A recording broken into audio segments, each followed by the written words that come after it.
Good morning. I'm so excited to share with you a happy accident that happened this last week when my daughter Toby was home. We had some leftover tater tots and I created a fun little breakfast concoction that I'm so excited to share with you guys. Cheddar Tot Eggs. You guys, there was something about that leftover fried tater tot that gets reheated in the pan, then you add some scrambled eggs to it, and it was like magic. Top it with some cheddar cheese. I'm gonna throw in some fresh chives today for color and flavor. And I'm telling you, we were all dying. It was so creamy and so good. I also, when I first started doing this, I did a lot of like kind of tutorials of like how to and like just good basics. So I'm gonna just share a few of my basic tips for making a really good scrambled egg. There's tons of theories and ways out there. This is just how I do it. And I love soft scrambled eggs, so not dry and webby. So if that's your thing, you're gonna really like hopefully what I have to share with you. So let's get started with Cheddar Tot Eggs. Okay, this one's probably gonna go pretty quick. So, leftover tots. Or if you don't have leftover tots, just go to like the local taco time, or as we did in Tacoma, the Crown Bar, and get ourselves some tots, because we already used up the ones that we had left over from the Spar, another Tacoma restaurant plug. Okay, so since just Scott and I, I'm doing a little bit smaller version, got my pan on medium-low. I took tots and I just cut them up in half. They're gonna break up, because tots are basically like almost, not riced potato, but potato that's been chopped up really fine, and they get formed into little tater tots. They're delicious. Hopefully you've had tots before. Now, one question you might be thinking, can I use the ones that are store-bought from the grocery? You totally can. The thing I would add is a little bit of butter to your pan, because these have been deep fried, and the ones from the grocery were probably flash fried and then frozen. They have a different process. So these are gonna have already like a natural amount of kind of fat happening because they've been deep fried. So those just kind of go into the pan, getting warmed up. Let's talk about the eggs. Okay, 3 eggs. Scott and I are gonna have 1.5 each. We could have more, but we're trying to keep it in check here.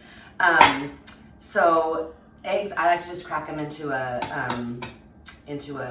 pourable container. That works for me. So just a simple pour. You don't have to have a fancy whisk. I like to whisk my eggs up.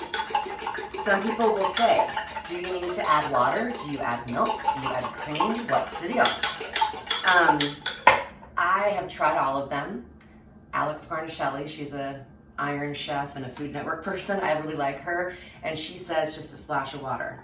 So I usually just take it over my sink, but I have dishes over there I don't want you to see. So a little splash of water. She says it gives them a nice fluff, and I agree. Alex knows what she's talking about, obviously. So get those nice and whisked up. Pinch of salt. I like to season them before I put them in. I'm not going super heavy on the salt because the tots already have some seasoning to them, so you don't want overly salty eggs. And then just a little bit of pepper. Now here's my little personal trick that has been adopted throughout all my family. Worcestershire sauce.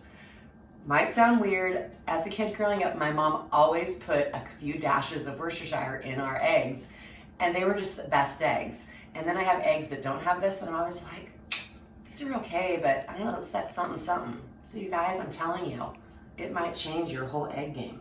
Just a few dashes. My kids even have to have this in their pantry, and they don't cook a lot, but I think they've got this because they're like, well, for eggs, of course. Gives them a little bit of a deeper color. So these are all whisked up, ready to roll. And I've got my cheese on the side. I'm gonna check my tots. I'll be back with you guys in just a minute because this needs to get heated a little bit more. Okay, tots are getting nice and warmed through. So with my little rubber spatula, I always will kind of like, not always, that's what I did last time. I've only made these one time. I'm such an expert. Okay, anyways, I will press them down. It kind of breaks up the potatoes, so then you don't have a big chunk of tot when you have your scrambled eggs. You'll have, little bits of them in there. It's just, you guys, it's so good. Also, rubber spatula, not the kind that you flip pancakes with or pick up cookies. Rubber spatula, it's scraper. This is a huge, huge must-have for making really good scrambled eggs because you can scrape the bottom and get it all smooth. Okay, I was on medium-low. I'm going almost a little bit lower. I turned it down. Slow cooking your scrambled eggs makes a big difference. I have a feeling this will be pretty warm. Plus I don't have, good, I didn't get a huge sizzle. Plus I don't have a ton of eggs. This is a little bit of a bigger pan, but I didn't want it to take too long to cook. For Scott and I usually use a smaller non-stick. So the thing with this is I just keep going around and you just don't let them hang out. If you wanted to make an omelet, you kind of do the whole swirl and then let them sit. And with this, I just keep moving them. And I like to do little tiny circles, and I go around in a big circle, making little circles. Never letting the eggs get too like thickly cooked. And this just keeps folding that egg protein back into itself. And for whatever reason, I don't know, it just makes a really good scrambled egg. Ina Garten, the Barefoot Contessa, she's got some really good tips on scrambled egg making if you're curious to learn more about how to make good scrambled eggs. So these take a minute, but they're worth it. I'll see you in a minute.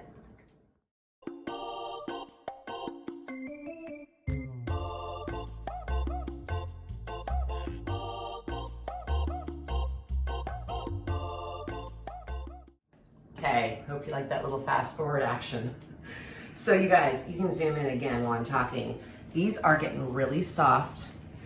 I will actually probably turn the heat off now. I turn the heat off before they're completely finished. The other thing I like to do when making scrambled eggs is create the little divided pile of what the eggs are gonna be. Once I feel like they're almost there, I kind of spread them out because they're gonna just sit here and to absorb that like last heat. Yeah, they're so good. It's almost like you're kind of forming an egg bundle of sorts. That guy has a little bit more, but I'll let you have that one, Scott. Okay, so now I let them sit and they're just gonna hang out there on the heat, taking this cheddar cheese Tillamook, the best, and making a little pile of cheese on top. Told you they were cheddar tot eggs, so I can't skimp on the cheddar now, can I? And then the residual heat from the eggs is just gonna melt that up perfectly. So, very easy. The key points to take away, low and slow, keep it moving. Don't let them just sit for a long time. If you wanted to add like a, like herb or something, you totally could. I'm just doing mine on the top. I would not go with sausage or bacon in these. You could, but I think it'd be too salty, to be honest. I'd rather have you have that on the side than have it in the eggs. I think it'd be a little hard to control the salt. So this is gonna melt up. I'm gonna get it served up on my plate and we'll be back for tasting in a second. Okay, you guys, here's what I love. You just scoop underneath and it's almost like a little egg patty when you kind of preform and let it just like sit there. I also took a little pan, covered the top of my egg, excuse me, nonstick pan to help the cheese melt a little bit to finish. And then chives on top.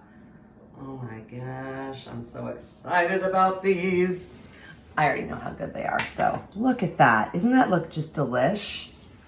So now, the taste going in. You see the chunks of tater tot in there.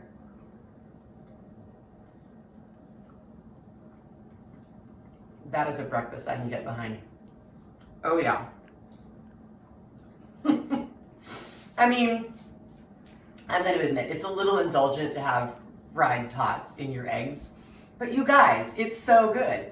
You taste creaminess, you get a little of the potato flavor, the chives are really nice, it adds a little fresh brightness, and then cheddar cheese. It'd be really good, I think, also with like an aged cheddar. I could really get excited about that. I'm just gonna do one more little taste because I need to make sure for you that it's good enough. It is. Y'all, make cheddar tot eggs. Okay, I've said my piece. Delight of the bite. Subscribe, share, tell your friends that I'm here. Thank you so much for tuning in. Every Wednesday, 5:30 Pacific Standard Time, I post a new video. So be on the watch. If you hit the like button, that's awesome. Also hit the subscribe button and then hit the notification and you'll know when a new video comes out in case you forget what day it is. So thank you so much. We'll see you next week. Bye-bye.